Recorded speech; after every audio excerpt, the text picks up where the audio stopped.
All right, hello everybody. Look, we're all having so much fun. Here we are. It is UK CORRAL, the podcast that reviews every comic book ever written by a British writer. I'm your co-host Mike Eld, as always, joined by Adamantium. Hellblazer! Right. These are evolving from sound effects to catchphrases. Anyway, we're also joined by Nice Man, Nicer than ever. who allegedly, despite his hatred for horror and dinosaurs, you did like this comic. Somewhat. Okay, now you backtrack. Somewhat. Okay, before we start, can you please explain your hatred of dinosaurs? They're so boring. They're so absolutely boring. They were here for millions of years, and what did they ever do? Did they ever write anything? Did they compose a symphony? Did they build anything? No. They just plod around eating each other or eating foliage, and then one day they died. The end. Well, they were around for, 120 million years, so they outlasted us. Yeah, but they didn't do anything. Well, it depends how you measure one's accomplishments. Anyway. This has gotten very deep. Yeah. Wow. Let's talk about Hellblazer, folks. We got comic books to talk about here. The accomplishments of the T-Rex. This is John Constantine Hellblazer number 59. This is going to be a little bit shorter than our last Hellblazer review because I know, I've been looking at the segment lengths and we are going over 2 hours, a lot. So I tried to trim this one down a little bit. So we're going to do 3 issues, 59, 60, and 61. I'm going to summarize the first issue. Now, I am going to ask for a little bit of help because I did look this character up and she was introduced in an earlier story. But have we come across her yet? What's her name? I don't know. Her name, Chantanelle. Yes, Chantanelle. Now, I will say I have experienced her because I've read the entirety of Hellblazer, all runs, all authors, many peaks, many, many valleys. With that said, I was introduced to her, but I think this would be, in terms of the podcast viewing, in terms of the current cast of writers and artists, our first exposure to her, definitely under the pen of Garth Ennis. Okay. So we were introduced to this character, Chantanelle. She is chilling out in this kind of garden. And I actually didn't quite know what was going on here at first. But then what happens is she is confronted by, and this is again where it gets confusing because there's 3 of them, but this is Lucifer, correct? No, this is the first of the Fallen, right? You could say the first of the Fallen. I think you can just even say that you can just call him the Devil. I mean, there's multiple devils, but we might as well call him that. Okay. I'll give some context as we go on because this is going to tie into another Vertigo series that was going on at the time, but I'll let Mike do the recap. Sure. So what happens is she tries to escape from the devil and then she leaps through what looks like glass, but she ends up in London. And that's where I was a little bit confused. I didn't realize she had transverse dimensions, right? But she jumps out of Big Ben, crashes into the river here. Which river is this? London, what is it called? Oh, the Thames. She crashes into the Thames, and then we cut over to John Constantine, is sitting up, kind of narrating in his head. He's hanging out with his girlfriend that he's madly in love with. And he decides to go out for a walk. And then we cut over to... This is the devil again. Now we're in hell, and he's talking to this character. I believe, again, this is the first time we've seen this character, Triskel, correct? This is and I don't think she was ever in any previous comics, so I believe this is the first introduction of the reader to Triskel. Okay. A young, beautiful woman's head, but on just a spine, or I don't know if this is like a human spine or like a snake skeleton spine, right? Like that's it. Mm-hmm. And he is angry at her, if I can remember. What is the reason again? Because she's apparently like master of Chantanelle. Right. Yes, that's so right. She's that's right. responsible for Chantanelle. And right. So Mr. Devil here is pissed off. Right. And so he's like grabbing her and he's trying to get some information out of her, and then she because then he says she knows the enemy. You said feel free to use her against him. You said I know. How could I? Where is she? So the devil cannot find her. Doesn't know where she is. So we cut over to John Constantine, walking around.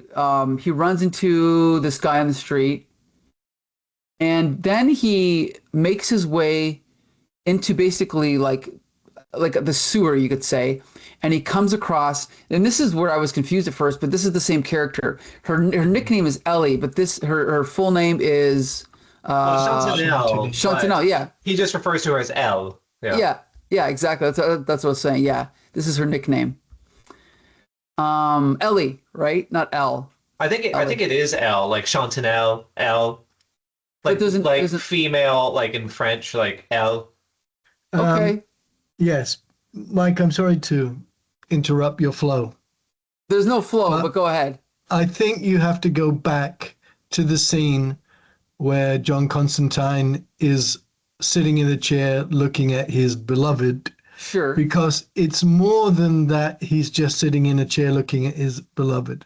Because his thoughts are a kind of a predictor of what's to come. Because foreshadowing.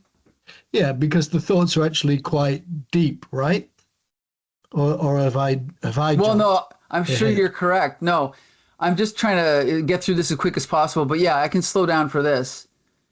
You know, it's like he's trying to tell himself that everything is all right and it's quite idyllic. And I love one piece of dialogue here because for me it's part of my favorite British slang, and that's bollocks. Okay. You know, and that's where he says to himself, bollocks, really, no. This is not reality. The reality is, big stuff is coming, bad news is coming, and so on. So that scene, on the one hand, is nicely idyllic. He's looking at his beloved, sleep in the bed, and it's nice and peaceful. But the thoughts are the opposite. Well, and the thing is because as established in the first Garth Ennis story, we know that everyone wants revenge on him because of the way he got the three lords of hell to outsmart each other. And what a great plot device to basically have this hanging over John Constantine's head in every adventure now. We're kind of always waiting. We're always with him looking over our shoulder, wondering when the chickens are going to come home to roost, right? It's great. I love it. Yes. So anyway, where were we? So he runs into Ellie, who he's already met before. And then she basically tells him that she's in trouble and that the devil is after him and wants to use her to get to him. And of course, he just takes it all in stride. He's like, yeah, whatever. And he decides that he's going to help her, but okay, we'll get to that in a minute. So then he takes her away, and then we cut back over to the devil, who's still talking to what's her name again? Triskel. What is it?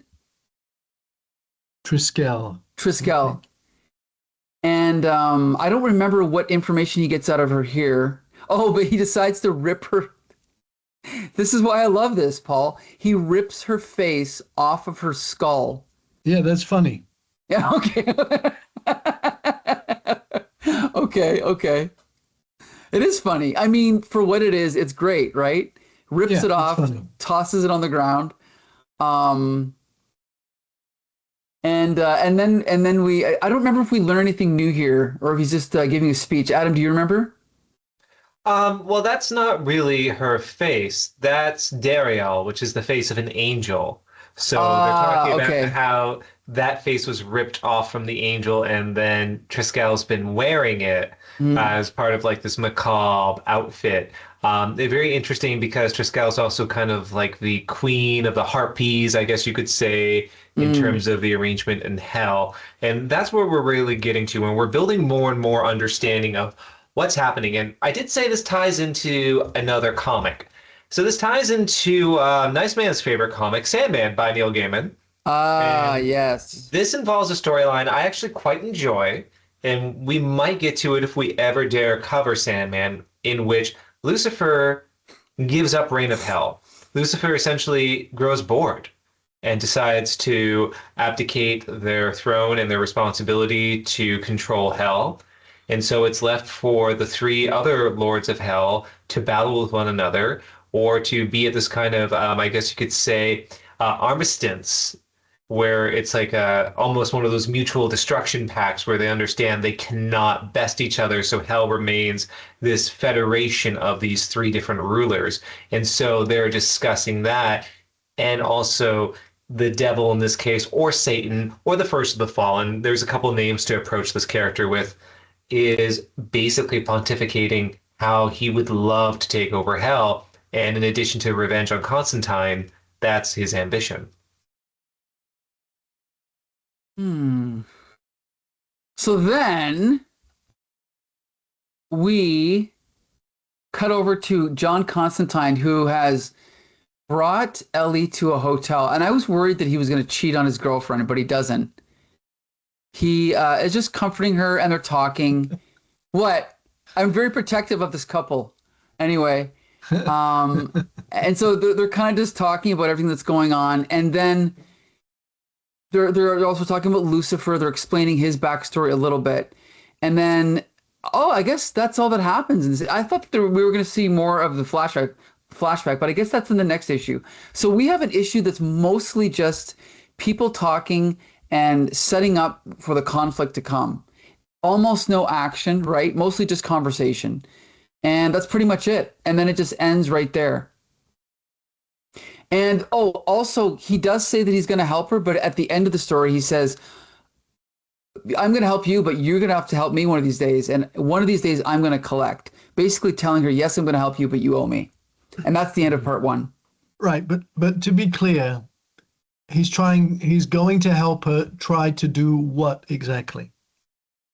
I don't remember. So she's trying to evade Satan. Essentially, he wants to pursue her because of her betrayal of him, escaping him, not fulfilling the promises that she made as her role as a demon, which is going to be explored more in the next issue when it gets into the background of why John Constantine was assisting her. So what's interesting here is, as we're going to read the second issue, it almost seems like in reverse of what should happen. The setup for why Ellie was with John Constantine as as an ally, and what he did to help her isn't revealed. This is all happening, and the audience is kind of left aloof, not understanding what occurred, which is a very fascinating and I have to say somewhat bold and ambitious move for this comic. I don't know if it necessarily creates the best story flow, but it is something that I haven't quite seen replicated in other serial comic books. Yeah, right. And we're going to see how this pays off. Nice Man, you're going to summarize part two, correct? Well, are we giving our thoughts on the comic? Yes, I was going to say. I guess we should. Well, he's in lightning mode this evening. No, you know what? I'm going to say, first I'll talk about the artwork. Yes. There is, I've said this before, there is something about Vertigo artwork that's never quite connected with me, where I almost feel it's all a little bit like this page right here. Like if you can compare these two pages, like obviously the cover is incredible, but that's a different artist. This page is pretty good. It sets the tone. I love this page. The line work on these faces is incredible, I think. The line work on the muscles is incredible. But once we get into too much action, it starts to fall apart a little bit. And I feel like, there's the old How to Draw Comics the Marvel Way book by John Buscema. And I feel like nobody can do action like Kirby and Buscema and those guys. And even though these artists are a completely different style of art than those early Marvel artists, I think they could take a page from those artists and learn to do action a little bit better. I'll just say that about the art. What do you guys think about the art? I'll just say what I've said in defense of the art in the series in the past. To me, it's all about developing an atmosphere, and the art always manages to do that. You could argue the technical merit maybe isn't as wonderful as some other artists that we have spoken of in the past, or some of the big upper echelon names that we can reference. But I will say this: throughout reading Animal Man, Hellblazer, Swamp Thing, and Sandman, despite the myriad of artists and the range of quality for the artists who worked on those respective series, it always evokes a certain mood. And to me, that was the most important thing about the Vertigo artwork. Even though it could be very diverse, as Mike was saying, they had a certain feel and a certain tone. And I think the tone is achieved here, which is why I like it. I like the color palettes. You have this sort of sickly pink in the background of this image Mike is highlighting right now, which gives this element of visceralness and fleshiness. I really do enjoy it. Technically, could you poke some, could you point out flaws in it at some points? Possibly, but I'm more interested in what it achieves than the technical flaws that maybe we could scrutinize. No, I really enjoyed the art, and even though essentially this is an issue of setup, it's a very intriguing setup, and I really enjoyed it. That's my take on it. Nice, man. It confuses me because at times it's very good, and at other times it seems a bit weak. Did either of you feel that way? Well, like this page, to me, looks a little bit rushed. Yeah. Now, I am going to flip back because there might be more than one inker. No, oh, yes, there's two inkers. Yeah. Mike Barreiro and Kim DeMulder. Whatever. But that explains it to me. What? Sorry. Nothing. That's just, yeah. I think you're probably right. But here's the other little twisty bit. There were at times I thought, this looks like John Romita Jr. Okay. There's even one particular thing with that page where the one where the smoke's coming out of his nose, the head is a bit tilted back, and there's all this kind of slightly scratchy shading. For me, that's a John Romita Jr. face. I can see it. Yeah. Yeah. So anyway, for art, I liked it. I didn't like it. I don't understand. It confuses me. Yeah, the obvious explanation is the inker, but I just don't know if they switched off halfway through or if they went back and forth. But yeah, some of these pages look more rushed than others. But anyway, okay, as far as the story, Adamantium, what do you think of the story? Oh, I think I gave my 2 cents. It's basically setup, and it's a bit ambitious to not have the reason for the setup in the first book of a trilogy. It's coming in the second part of this series, which is ambitious. Is this successful? I'll hold off and give my thoughts on that at the end of our recap for all issues. But I was very intrigued by the setup. I like how it's building on the mythology, and it's very bold as well. Usually these titles were somewhat not exactly out of continuity, but they didn't reference a lot of what was happening in other comics or within the continuity of other titles in the Vertigo imprint. But with this, it makes a lot of sense. It's referencing elements that are taking place in Sandman, which will then go on to reference elements within the Lucifer series. And of course, it all stems from Alan Moore's run on Swamp Thing, where John Constantine had his original appearance. So I actually am very intrigued by the interconnection of this into that Vertigo lore and into that Vertigo universe. Also, I have to say I appreciate the fact that they respect our intelligence enough to not put a little yellow box at the bottom saying, read Sandman number 23 to find out the rest of the story, right? It's just implied, right? And if you want to read it, you can. You don't have to, though. But yeah, I, of course, enjoyed this issue. I love the relationships, between John and his girlfriend and the dialogue between all these characters. Yeah, like we said, not much happens in this issue, but the setup is compelling enough to make me want to read the next one. So I think it's great. Nice, man. Did you have anything else to say about this one? Yeah, this is, I was pleasantly surprised that I kind of enjoyed it, because horror, I think very often is just an excuse for ridiculous names and blood and gore and sick images and, monstrous looking hellish types. It's again, just like the dinosaurs, it's just so boring. I can't stand it. But Okay. I should make clear I love Tomb of Dracula. Yes, we're And confused by that. well, You- because I think, as Marv Wolfman said one time, he hates horror also. So it was ironic they Ah, asked him to write Tomb of Dracula because he said he hates horror, right. and I think that shows, and that's why Tomb of Dracula is so good. Mm. Because people just fall back on horror, all the cliches, the in the writing and in the art, and I just can't stand it. But this was mainly about relationships, and so I thought, yeah, I actually quite enjoyed it. One quick, I have a question, Mike, sure. for you, based on what Paul just said. Would you consider this a horror comic at this point?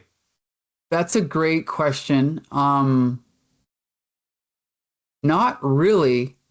I like if I were to compare this to a movie, there's not many movies like this in this genre, but do you guys remember the movie Prophecy? I do, What yes. what a great movie. Paul, have you seen it? No. It's this vibe. It's exactly this vibe, and I would not consider Yeah. that a horror at all. I would say it's like a dark fantasy.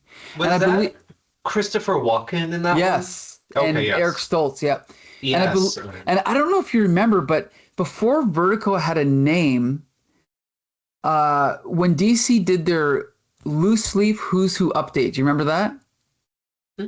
No. Mm-mm. So, oh, I'm surprised you don't. But they had like larger paper issues that you would buy, and they were bound together, but you would actually tear the pages out and then put them in a binder because each issue was chronological, but it would start over at A to Z every issue. And then at the end, you would take them all out and you would put them in the actual chronological order.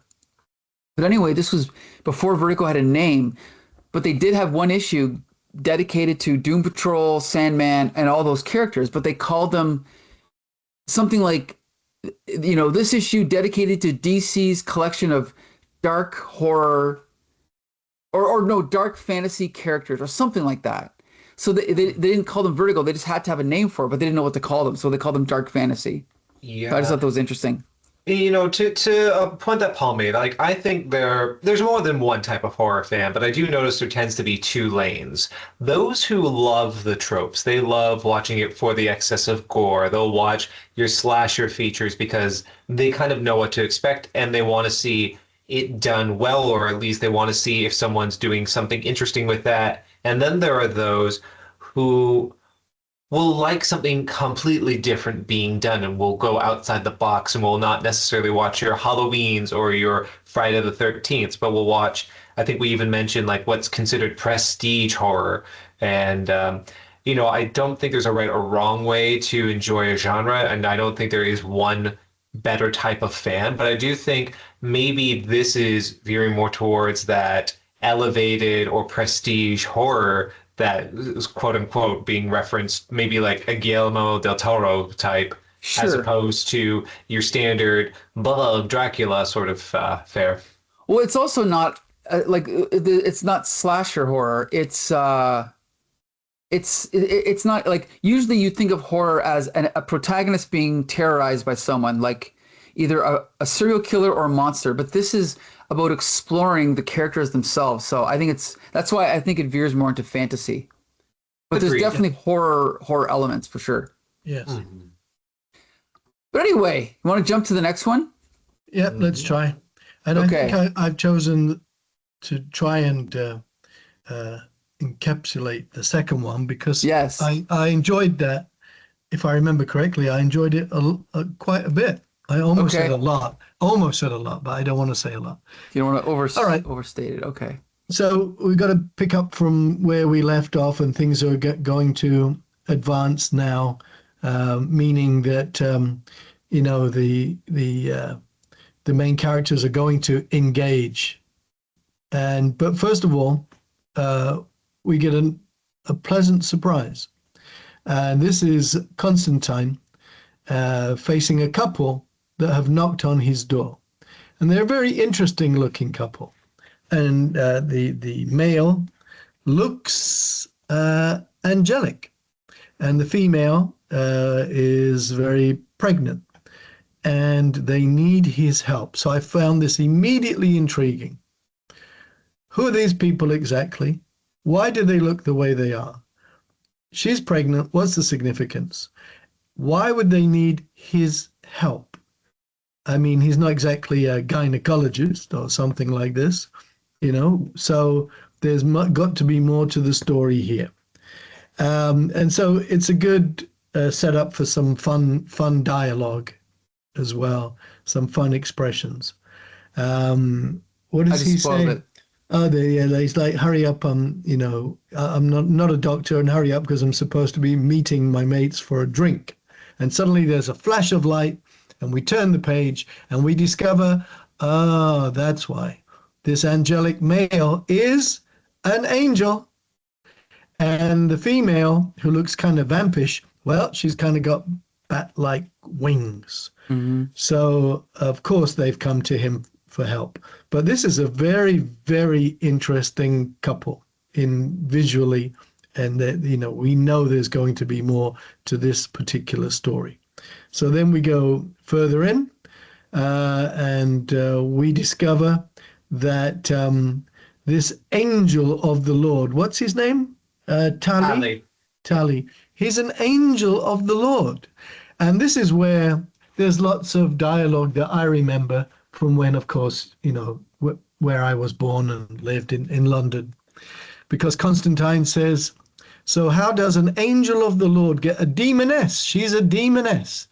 An angel has impregnated a demoness. How fascinating. How does an angel of the Lord get a demoness up the duff? Which is a great expression. It's one my sister used not too long ago, I remember. up the duff. Yeah. And she says it's her fault because she was doing all the alluring and the seduction and everything. And because our sole task, she says, is seduction. And it seemed too good to miss. And I'm thinking, yeah, I understand that. Your sole task is seduction. And who better to try to seduce than an angel of the Lord? What a triumph if you succeed in doing that. And she did. And so, then she ended up the duff. Because as she said, my only mistake was to fall in love with him. So now the story becomes even richer. It's not just this novel idea, well, novel to me, who doesn't read comic books, doesn't read horror stuff, that an angel of the Lord has impregnated a demoness, but the extra layer to this is not just that she seduced him because that's her job, it's that she fell in love with him. Now the crap is really hitting the fan, because now things are really going for everyone involved. And so as he said, he couldn't resist her. And I guess, that means he's in love with her. And there's still room for some more, cheeky chat, as Constantine says. And now she's got a bun in the oven, which of course is another, up the duff expression. Don't they have rubbers in heaven? Yeah, this is, fun. It's fun dialogue. I think Garth Ennis must have enjoyed writing the dialogue for this. Don't you think so? Absolutely. And John Constantine's a great character. He's so unique, right? I guess so. I don't know who I'd really compare him with. And then, as he says, like everyone's in trouble. They're going to be after the angel. What's his name again? Callie? They're going to be Tally. after him. Yeah. Tally. He's in trouble. What's her name? Chantal. This is it. What's her name? Chantanelle. Oh, this is Chantinelle. This is the flashback explaining. Yeah. the Why? Yeah, that's right. Yeah. And so, going to be after Tally. They're going to be after Chantinelle. And as he says, this is like Guys and Dolls. The movie Guys and Dolls? Mm-hmm. This is like Guys and Dolls, only everyone has wings. I thought, it's good. I'm enjoying. I enjoy fun. This is fun stuff. I believe that Garth Ennis was having a lot of fun writing this one. I could be wrong, but I believe this. because for me, I feel the fun. So I don't give a damn that it's a horror, technically a horror comic. This is a fun. This is a fun soap opera, right? It's a soap opera, you know, with horror overtones. And then, okay, why, as he says, why me? And why him? Because, you know, he needs to take her somewhere. And they jump in a taxi. This is with his old friend, isn't it? The taxi driver? Yeah. Chaz. This is an old friend of his, isn't it? And they go to a place where the squatters were kicked out last week. So it's abandoned. And again, I'm sorry to keep breaking this up, but just these little touches. For me, I'd say, Garth, you're really hitting it here. You really are. Because they could just be going to an abandoned house, right? Let's pull up here by this abandoned house. But no, he even takes the opportunity to just insert a little extra there. You know, cream on the pie. Oh, the squatters were kicked out last week. Oh, so this place was you know, even had squatters in it. Just little. So he sets them up in here, draws whatever he has to draw. What do we call it? Is it a pentagram? Something like this? To protect type them? of pentagram, yep. Yeah. Just don't step outside the lines, he says, and hell will just pass you by. So, you know, he set them up to protect them. Chaz says to him outside, before he goes out to Chaz, and if she drops the sprog, you know, very, very nice word for baby. If she drops the sprog, John's a nice name. So name it John. I love that. I love that. Yep. Chaz says, who are they? And what does he say? Romeo and Juliet. He's right. But Romeo and Juliet on acid. This is his best dialogue. Absolutely. It's great. I agree. Every page is a winner. Every page, you know. It's true. He could have just said Romeo and Juliet. But no, you've got to stick in the extra bit. On acid. Yes, that's what it is. Absolutely. So now, as he said, all I needed now was a plan and to know what I was up against. The second bit was easy. He knows who's going to be up against. But plan? What's he going to do? So next twist in the story. He goes to Whitechapel Hospital for the criminally insane. It's kind of like the London version of Arkham Asylum, I guess. Whitechapel, you know Whitechapel? In the heart of East London, Jack the Ripper, right? Of course, yep. Yep. And he's going down the hallway with this nurse. Is she a nurse or doctor? Dreadful looking, isn't she? She looks horrific, but she's not in hell, but she looks horrific. And I love the dialogue here between them. As he says, she tells him, you can't just do this and can't just do that. And he says, yes, as long as I've got copies of your patient files, I can do whatever the frig I want. Some GP you were still prescribing thalidomide 2 years after they pulled the plug, to which she replies, it was an honest mistake. This is a good touch. What a hold he has over her, because he knows this, and the thalidomide. And to reply, it was an honest mistake. Wow. Even this character, who's just in it for like a couple of panels, is significant. And what she says is significant. There are no throwaways in this issue. Nothing is a throwaway. Yeah, every piece of dialogue, every character's role. And so he goes to meet this guy called Clive. Who the hell is Clive, right? Clive is a sick bastard. But Clive has a bit of an excuse because he's also inhabited by a demon, I believe. Correct me if I'm wrong. Isn't he? He's inhabited by, who's the demon? What's his name? Goat. Do we see the name? Yeah, it's Gout. Yeah. Oh, from the shit demon he'd call Gout. So he called up a demon. So this is Clive, inhabited by a demon. So he goes to see Clive. Now, this I have to try to remember exactly. He's gone to see Clive. He's gone to see Clive's demon. For what reason exactly? Can we go to the next page? It might jog my memory. Well, that's because, if I may help a little bit, Yes. he basically Yeah. wants to get some intel on what Hell knows about this infernal pregnancy.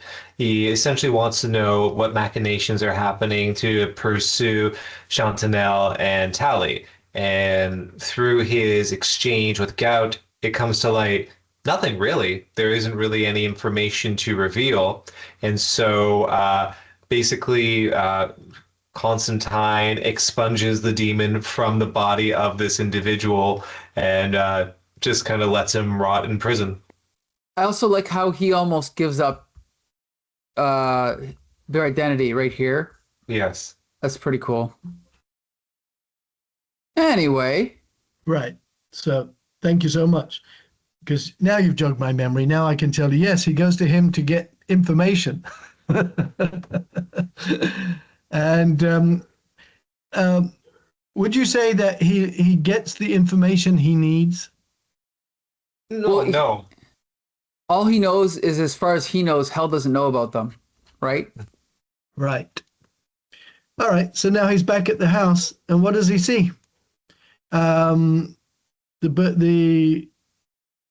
The baby's coming, and Chantanelle is royally pissed off with her angelic love, and tells him, what does she call him? Bastard. You bastard, you put this in me.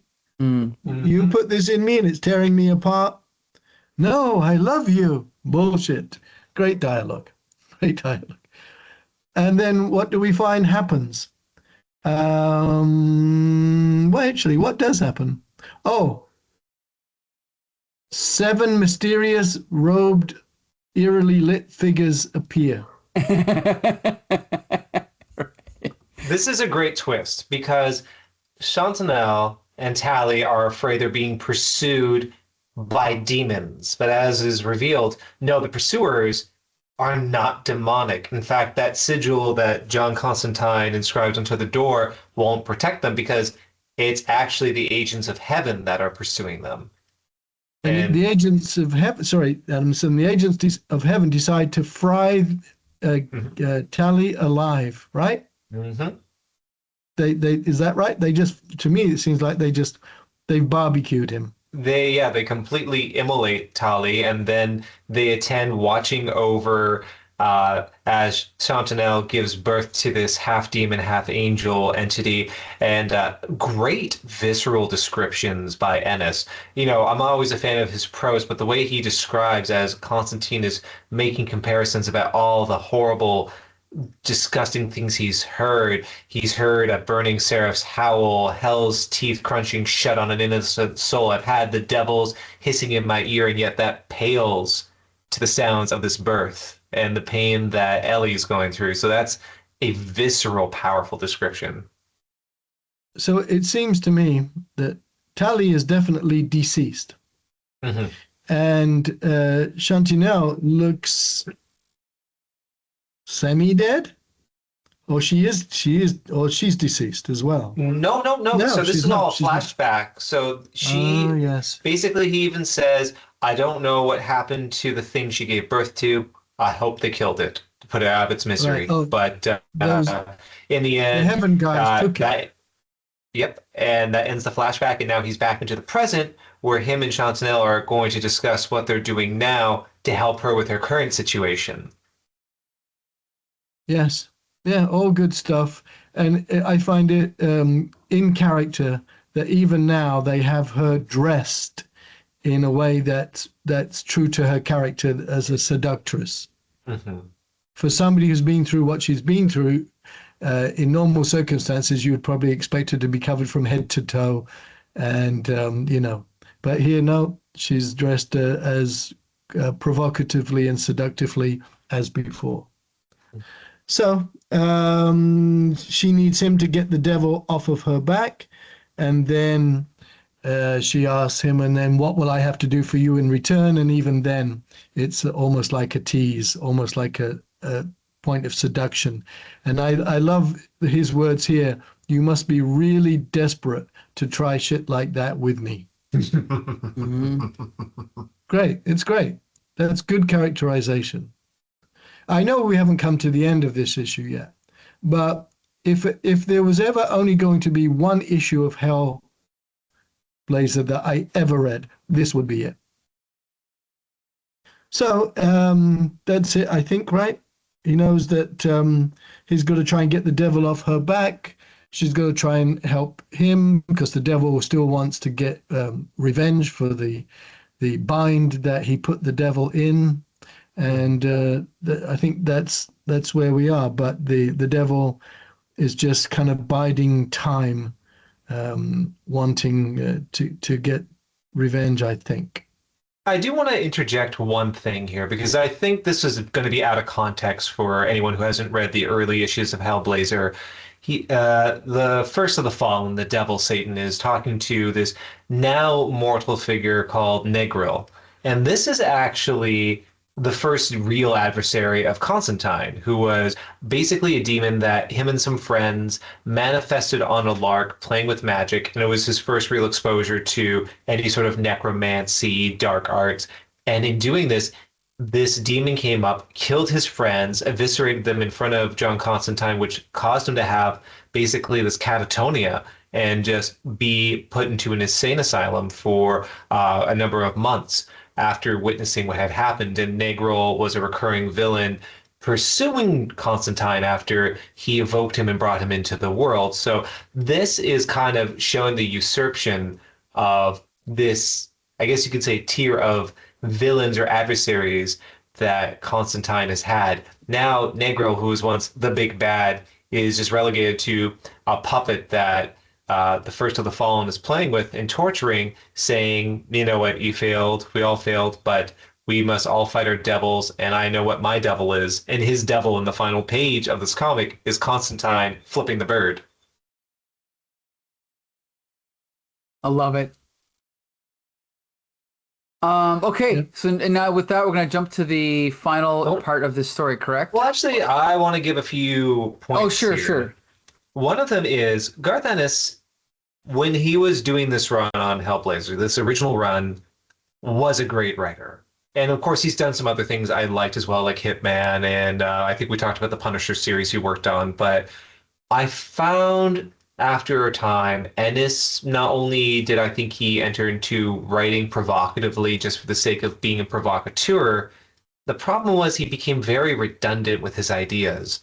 This is a brilliant notion of this angel and this demon having this tryst and becoming pregnant and bringing forth this thing that would come into the world. The problem is he recycled that for the series Preacher. It was the inciting incident that got that series going. And so it would not be alone. There'd be other story elements and beats, even dialogue I found recycled from his run on Hellblazer for Preacher. And I think I always felt a little bit embittered about the love and attention Preacher received as a series because I felt it was just, I don't know, a rehashing of a much superior run that he had performed on this comic.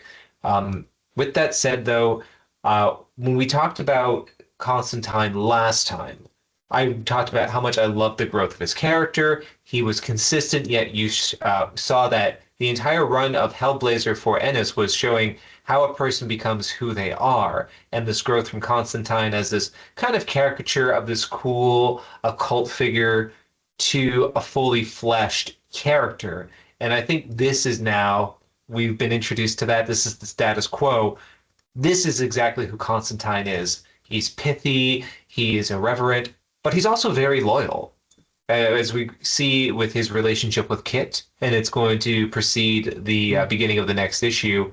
He loves her and is devoted, and even this temptress demon, who is like an expert at seduction, can't even try to seduce him with her wiles.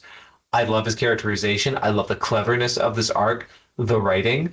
I do think it was an odd choice to have this inciting incident in this issue after the first issue. It seemed odd. I think it makes more sense if this was all collected in one trade or one large volume. You could say this was chapter 1, then chapter 2 gives the inciting incident of why there's this relationship between Constantine and this demoness, and then the third part for the resolution. But with that said, very successful, very well done, And if Nice Man can appreciate a Hellblazer comic, I think that speaks a lot to the merit of it.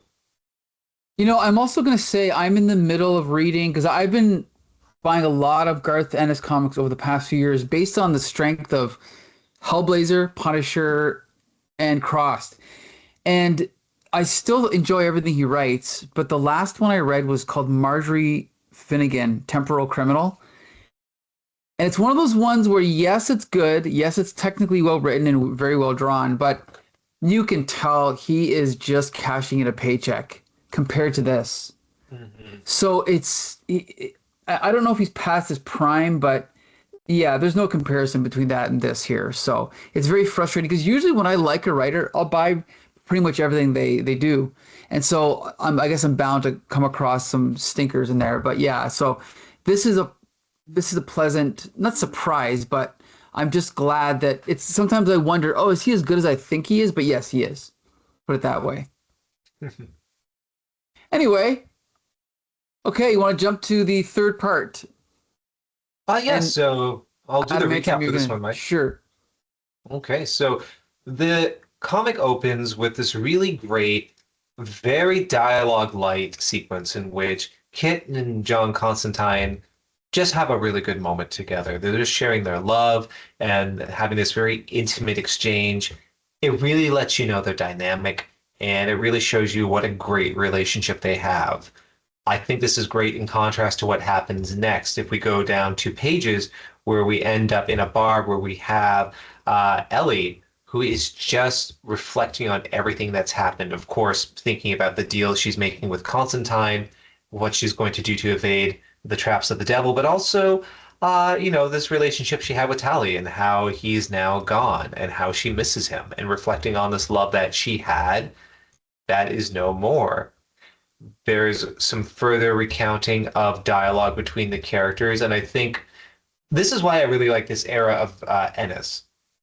Unlike other eras of his writing, where it's all sarcasm and brutality, there's room for softness and vulnerability in his writing in Hellblazer, and I think I haven't seen that in any of his other writing, and I know sometimes I like his sardonic, acerbic sort of writing, but there's something about it here where it doesn't come across as saccharine or cheesy. It just feels authentic, and that's what I really appreciate. But this is, of course, all preamble leading into the big conflict where the devil, Satan, is talking with his consorts and just looking into this gnarly, eviscerated body, which is essentially showing a view, almost like a little iPad of drone footage following around what's happening with Constantine and his compatriots. Now, despite having a bit of a falling out, Constantine is being driven around once again by Chaz, and he's managing to enlist him into some help for some old time's sake, where he meets up with Ellie at the bar that she's inhabiting and tells her he has the plan. He knows what to do. She's not going to like it, though. So we have this contrast between his dialogue with Ellie along with what's happening between the first of the Fallen and his compatriots like Triskel, for example. And this cuts between their looking into this portal, so they're reviewing what's happening in the world, to this abandoned house. And I believe this is also the property in which Ellie had given birth earlier. So it's making a full circle moment here. And we're seeing blood and viscera just strewn about the floor and on these old mattresses leading across. And there's a lot of silence, I have to say, throughout this issue. Pages without dialogue or without any exposition boxes or bubbles, which I appreciate, just setting a tone and mood. We're seeing blood spattered across the wall, a rat lapping up a pool of crimson, and then in the shadows, Constantine just looking up, just looking completely exhausted himself, smattered in blood from what he performed. And in this time, we're not really sure if he was successful or not. But if we go ahead 2 pages, what we're going to see is as he's looking almost forlornly exhausted against the wall, who should appear but the first of the Fallen, who cranes over John. They exchange a look. And of course, that smarmy bastard, John, starts giving him a cocky grin because he's done it again. So there's some dialogue exchange between the First of the Fallen, Triskel, and then Constantine. But essentially, what he's revealed he's done is he has put in a sort of, I guess you could say, sigil protection spell into her soul. It involved physical cutting, but also a type of metaphysical cutting, where he severed the connection that Satan has over her so he can no longer track her. Neither he or Triskel are able to pursue her. And as he says to the devil, you lose again. That's 3 times I've whipped your arse, sunshine. Round here, we call that a hat trick. And of course, even though he's saying nothing, the First of the Fallen is just fuming with anger. And even though Constantine even admits, I know at some point you're going to try to get your revenge. I know it's coming, but I'll be waiting. You can see he collapses. If we go by another page or two, he kind of looks like he's, thinking to himself, oh, what a risk. I can't believe I did that. He goes, shit. And then the next page he goes, forgot to give him the finger. Yeah, I love that. I love that. I love that. Then we cut to Ellie, who is saying, oh, yes, John was right. No scar. Of course, it feels like I was torn to pieces. And she walks around. She is no longer essentially a demon. She is not a human, though. She's something in between. Something that she even says, I'm a demon without a hell. Or a heaven, perhaps. And so she sits in the park just figuring out what she is and who she is now. Again, what I really like about Ennis's run on Hellblazer, it focuses so much on identity, about who people are becoming and who people can be despite what they're born into. And there's this great little exchange where a child walks by and just says, oh, you're very pretty. And, Ellie's thinking to herself, well, maybe life here, if I'm just this beautiful woman, could be a kind of new heaven. And she says out loud, it'll do. To which Constantine says right behind her with a shocked look on her face, it'll have to. Have they have an exchange, and they never outright say exactly what's going to happen, but Constantine is laying out a plan. He's revealing to her what he's going to do to prevent the First of the Fallen from extracting his revenge on Constantine. And without us as an audience knowing what it is, we just get this wonderful dialogue exchange where after hearing his plan, she goes, you're insane. Nutty as a fruitcake. Let's do it. And then they just agree that they'll go on this excursion and plan. And that's pretty much the end of Constantine's part in this comic. And we just end with a bit of an epilogue where the First of the Fallen is back in hell. We can see he's basically just demolished his followers, including Triskel. They're just eviscerated surrounding him as he's just ruminating over what's possible to do. And who should appear but a pair of characters who have appeared in other Vertigo comics, Agony and Ecstasy, who say, we heard of the third defeat, and according to the law, Constantine is now free, and that you are meant to suffer instead based upon our laws. He just shoots this devastating look at them, and the next page, their body parts are strewn across him, just showing this disregard for the law and decorum of hell. He's still going to have his revenge. The rules be damned, he's going to find his way. And that's how we end, guys and dolls, this short 3-part story of Hellblazer. I'm going to say this, just to give my thoughts on it. I think the art was consistent all the way through this run. I love the inking. Again, even if there are some technical gaps here and there, to me, the mood was set, the tone was great. This was about the development of these characters and understanding who they are, pursuing these impossible sort of situations. It is a take on Guys and Dolls, of course, but also the Romeo and Juliet story. But what I love is the contrast between this discord that's happening around him and the sort of domestic, wonderful life that he has with Kit. And this contrast, he becomes kind of an anti-Peter Parker, where his life isn't constantly shit, and he's always trying to scramble, and you have a wonder why MJ even stayed with Peter, before Devil took that away. Here, the relationship is bound on trust, this mutual respect. It feels authentic, and then it provides such a great juxtaposition to Ellie's loss between the sort of possessiveness that the First of the Fallen has And I think that tranquility of the domestic life they have at the beginning contrasts with that ending in hell. And it shows you the stakes have risen very high, while at the same time, even though that's all happening, John Constantine's still taking the piss out of everything, not taking anything seriously. It's a weird balance to have a comic that has moments of genuine vulnerability and expressions of care between characters and something so irreverent and so acerbic. And it's amazing that it manages to pull it off.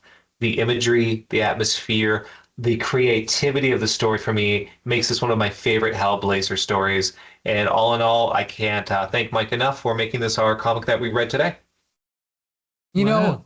know, you raised a good point because I was one of those people that used to dismiss Garth Ennis as just, all about shock value and cheap thrills. But it was actually from reading Hellblazer, Dangerous. What was the first one called by Garth Oh, Ennis? Dangerous Habits. Yes.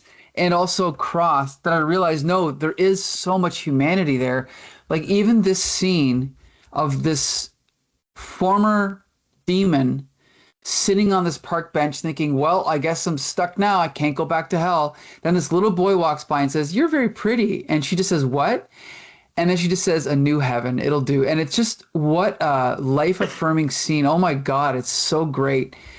And then, as you said, the contrast of John Constantine with the best dialogue. And you're Triskel, I am. That's some diet you're on, darling. That's great. Like, does anyone write dialogue like this? Like, oh my God, what a character, John Constantine. Before you say anything else, nice man, I have to ask you, Adam, you said you've read the whole series, correct?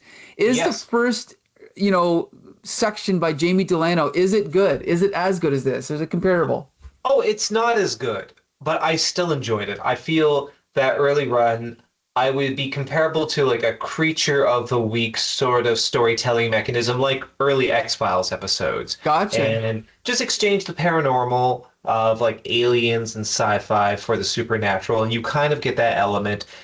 I think John Constantine is much more of an exaggerated caricature of the cool, aloof, occult figure, but there definitely is characterization, especially when you understand his tragic background about, again, summoning this demon that killed his friends, that drove him insane to the point where he needed to be institutionalized. There's depth in there, and there's a lot of great sardonic, satirical elements. There's one story I love in which he investigates these demons that are inhabiting a suburb, and the demons are basically yuppies, and it's just how they're integrating into these, these Sure. former slums, and they're building it up, but they're denizens of hell, and it's the yuppies are demons that are entering into here and creating Sure. gentrification.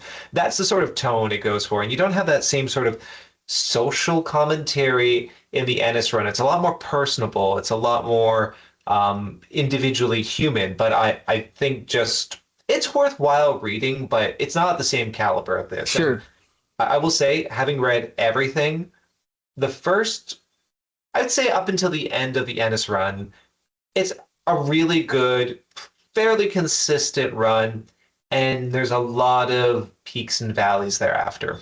Gotcha. Okay. But yeah, I absolutely love this story. Even though I forgot half of it, but once again, John Constantine outsmarting the devil. It's to the point where I'm starting to feel sorry for the devil because he gets his ass kicked so often. And even though I love John Constantine, it hurts that he just is able to outsmart him so easily. Like the devil's almost pathetic at this point, right? But of course, I'm still rooting for John Constantine. And the fact that I can only assume Garth Ennis has everything planned out ahead of time. And we get this great shot of like, look at that art there. That's just perfect, right? We know that he's got a trick up his sleeve, and I can't wait to see what it is. So, and the fact that he doesn't tell us, he just holds back and makes us wait. That's brilliant. Anyway, nice man. What do you think? Yeah, it was a good end. I kind of enjoyed all three. Last time when you said this is what we were going to be covering, I was like, oh no, not more. I remember that. I remember that last week. But actually, I quite enjoyed it. a thing about the art is that in the second issue I said that seemed to be touches of John Romita Jr. Yeah. And in this one, I see touches of Steve Dillon. Okay, yeah, I can see that. Mm-hmm. At certain times, I'm thinking, oh, that's like Steve Dillon, the way he's standing against the wall, the profile of the of Chaz and this and that. But yeah, it's all good stuff because ultimately these three issues, it's not a horror comic. It transcends horror, and that's why it's good. Also, I said earlier that sometimes the body or action shots were not as strong as the faces, but look how good these expressions are. Each one of these is a different expression and they tell a story. And that to me is great art. Like, it's one thing to be good at action, as we said, or kind of like a graphic design type way of doing art with which maybe someone like Howard Chaykin would do. But this is all just facial expressions, and I love it. It's great. So yeah, as I said, I kept this one shorter because I believe when these trades were originally released, they were half as long, and then when they redid the trades, now if you get them, they're all like this thick. So I think going forward, I'll probably split them up, into shorter, maybe half trade paperbacks. So we're not reviewing these for 3 hours in one night. But with that being said, is anyone excited about what our next pick is going to be? Mm-hmm. All right, nice man.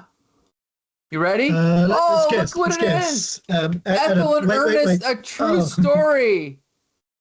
Courtesy of Adamantium. You ever heard of it? What? What's so funny? I almost feel like it's April 1st.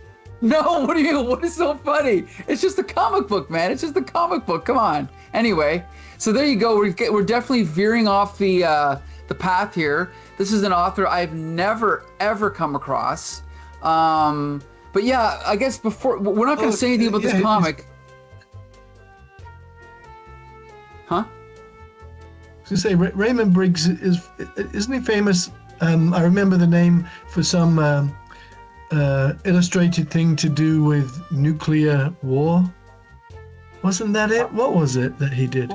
Well, actually, I think, at least in North America, he's best known for picture book illustrations, particularly The Snowman, which was adapted to an animated film, introduced at least over here in the North American product by David Bowie. That was interesting. Interesting. And he's known mainly for doing children's picture book illustrations. However, this graphic novel is a unique one, and one I think is particularly, I guess you could say for lack of a better term, British. And hopefully we'll end up enjoying this, or at least getting something out of it. There you go. I'm looking forward to this. He did, I remember, When the Wind Blows. Oh, yes, yes. That's what Which is crazy because a friend of mine lent that to me 10 years ago and I've never read it. That's so apocalyptic funny. Graphic novel. Wow, I'll have to dig that up. Okay.